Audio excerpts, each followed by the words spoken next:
It's been about 7 months now since President Trump and his administration have been working to make America safe again. As you know, the Department of Homeland Security is tasked with making sure that we have a secure border, which we have overwhelmingly been successful with by President Trump's direction, at making sure we're enforcing our laws in this country, that the rule of law matters, and that it applies equally to everybody. We have had for 3 months in a row 0 illegal aliens entering the United States, which is the first time in this nation's history that we've seen that kind of security at our nation's border. Also, we've been working on getting dangerous, criminal, illegal aliens out of our country. Murderers, rapists, drug traffickers, human traffickers, going out, arresting them, and removing them from our communities so that our families can be safe again at night. Our top priorities have been these 2 items: securing our borders and arresting dangerous criminals and removing them from our cities and our towns and our states across the country from coast to coast. Since President Trump has taken office, we have arrested hundreds of thousands of these illegal criminals. I'm here today because the elected leaders in this state of Illinois are ignoring the law. In fact, they're being obstructionists when it comes to getting dangerous criminals off of their streets. They are deciding that dangerous criminals that are murderers, rapists, money launderers, have committed assault, that are trafficking children, are more important than the families that live in the communities here. That includes Governor Pritzker, Mayor Johnson, and others who have worked so hard to protect these dangerous criminals. They'd rather be a sanctuary state and continue to put those individuals above American citizens who built this country, who've raised their families here for generations, and just want to be able to walk down the street safely at night and put their kids to bed and live a peaceful life.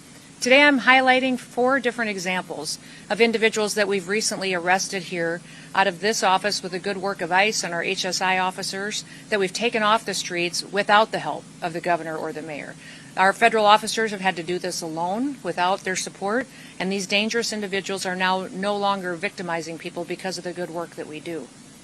Hector Bonaparte is a 42-year-old illegal Mexican alien who had previously been convicted of predatory sexual criminal assault against a victim under the age of 13.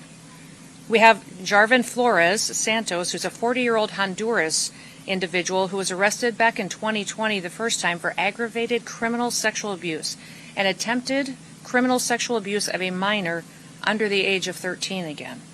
And Waldemar Jabik, a Polish citizen who had been convicted in 2014 for attempted murder and then also aggravated domestic battery.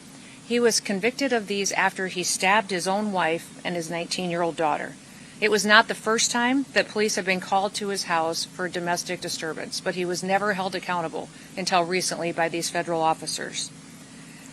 Don Gay Silas, a 33-year-old illegal alien from Micronesia, has had 3 DUI convictions, and as well as convictions of criminal mischief, of wanton endangerment, and driving without a license. These individuals would still be out on our streets today, committing crimes and attacking people and harming them and hurting our children if Governor Pritzker and Mayor Johnson had their way, because their choice has been routinely over and over and over again to release these criminals back on the streets. The debate over so-called sanctuary policy has consequences for our law enforcement officers, but also for the families that live here and the businesses that are just trying to provide for their community. Governor Pritzker and Mayor Johnson are answering that question every single day of who should be our priority, who should be our responsibility, and over again, they're choosing criminals. In just the last 7 months, ICE has issued over 1,664 detainers in Chicago alone. 1,664 detainers we have lodged against violent criminals, and that is a 106% increase over what was issued during the Biden administration. Unfortunately, Chicago and its leadership has only honored 8% of those. That means every other person, when they're released from paying for the consequences of their crimes, back onto our streets without any notification to individuals or to the families that have been victimized by them. By getting those 8% at least off of the street, the brave men and women of ICE are saving American lives. Yesterday we announced that now our ICE officers are facing a 1,000% increase in assaults against them. And you read about the stories and hear what's happening from coast to coast every day in our national media and in our press. but it's in large part due to the pro-sanctuary state and cities policies and the language of elected bureaucrats and politicians that are reckless with their lives and endangering their families. Every public official should talk about and work to protect people, to keep them safe and American people's lives safe. I want you to look at the contraband that's in front of me. We have 20 kilograms of fentanyl that's in front of me on this table. That's enough to kill 10 million people. And here out of this office, this was interdicted just days ago here in Illinois, and because these federal officers have been out on the streets picking up criminals and dangerous individuals, we were able to take this 20 kilograms of fentanyl off the streets and save over 10 million lives. They're also keeping these weapons out of the hands of criminals that would use it to rob and assault and to murder individuals in these communities. Unfortunately, all of the politicians that have spoken out against their efforts, their desire appears to be that they would like to have more of this on their streets. More drugs out there for their kids and families to be victimized. More guns out there committing crimes. That is not the work that we do in ICE. The work that we do is to protect people and make sure that we remove these weapons and drugs off of our streets and hold those criminals accountable who would go forward and continue to use that to harm individuals. I just want to ask you for three things today. Number one, I want to ask you to support your law enforcement officers. Have their backs. Every single individual that's out there that is noisy and attacking them right now is having an effect that's ratcheting up the rhetoric and distorting facts and not allowing the facts to get out of what the work that they're doing every day and what we've done to help victims get some justice for the harms that were perpetuated in their lives. Those of us that appreciate the work of our law enforcement officers, the fact that we're a country that doesn't pick winners and losers. We apply the law, and if we don't like the law, we should be going to Congress to change it. But that is what these law enforcement officers do, is they continue to uphold the law and make sure it applies equally to everybody. Second thing I'd like to ask you to do is stop putting criminals first. Stop making them the number one priority. They are perpetuating harm on American citizens, and they need to be held accountable for it.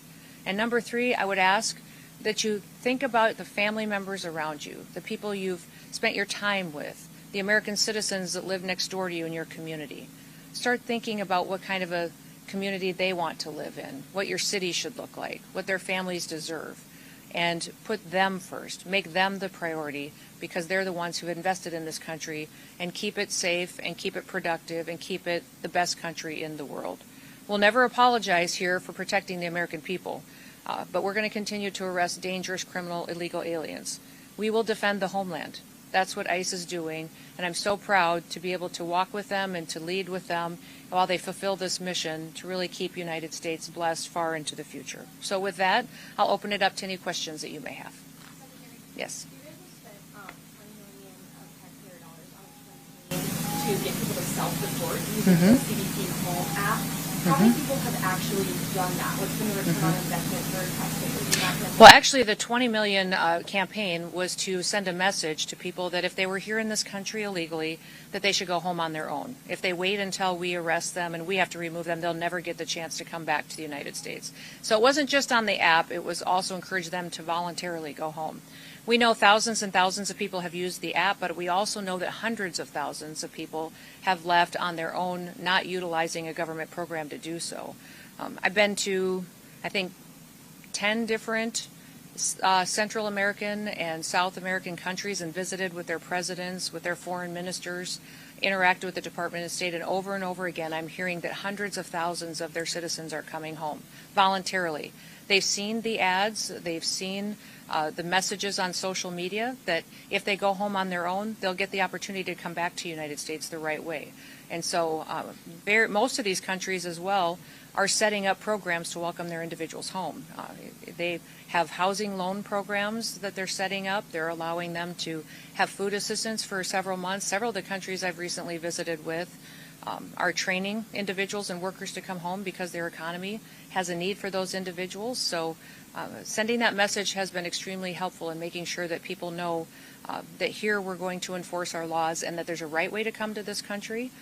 And you're going to be allowed to do that if you voluntarily leave. Do you have current comprehensive numbers, specific numbers? We can get it for you, but each specific country has given it to us along the way. But I would say we believe over 1 million people have gone home on their own Since the CBP Home app. since we have started this administration. Yes.